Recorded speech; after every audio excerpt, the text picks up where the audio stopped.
विधान परिषदेच्या तिकीट वाटपानंतर ठाकरेंच्या रणरागिणीने शीतल म्हात्रेंना फटकारलं. दिवस-रात्र ठाकरेंवर भुंकून हाती काहीच लागलं नाही.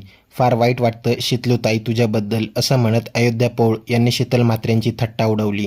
विधान परिषदेत संधी मिळावी म्हणून शिंदे गटात इच्छुकांची मोठी रांग होती. त्यात शीतल म्हात्रे यांचं नाव आघाडीवर होतं. परंतु एकनाथ शिंदेंनी त्यांचा पत्ता कट करत बच्चू कडू आणि नीलम गोऱ्हेंना संधी दिली. अयोध्या पौळ नेमकं काय म्हणाल्या त्या सविस्तर पहा. त्यापूर्वी चॅनलवर नवीन असाल तर चॅनलला सबस्क्राईब करून बेल आयकॉनवर क्लिक करा. ताई माई अक्का चला शीतल म्हात्रेचा फॉर्म भरायला.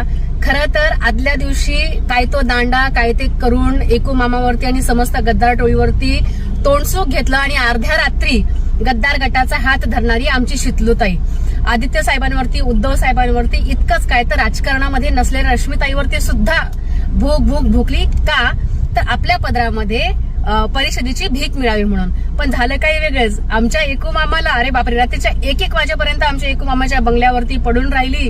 म्हणजे जाऊ दे आता पुढे काय बोलायला नको. पण मिळालं काय काहीच नाही. हातामध्ये धुपाटणं मिळालं. शीतलूताई मला तुझ्याबद्दल फार वाईट वाटतं ग. तू इतकी ठाकरेंवरती बोलतेस इतकी ठाकरेंवरती भुंकतेस पण मिळालं काहीच नाही. शिक जरा काहीतरी ज्योतिताईंकडून. ती पाठी मागून आली पण आणि खासदार पण झाली.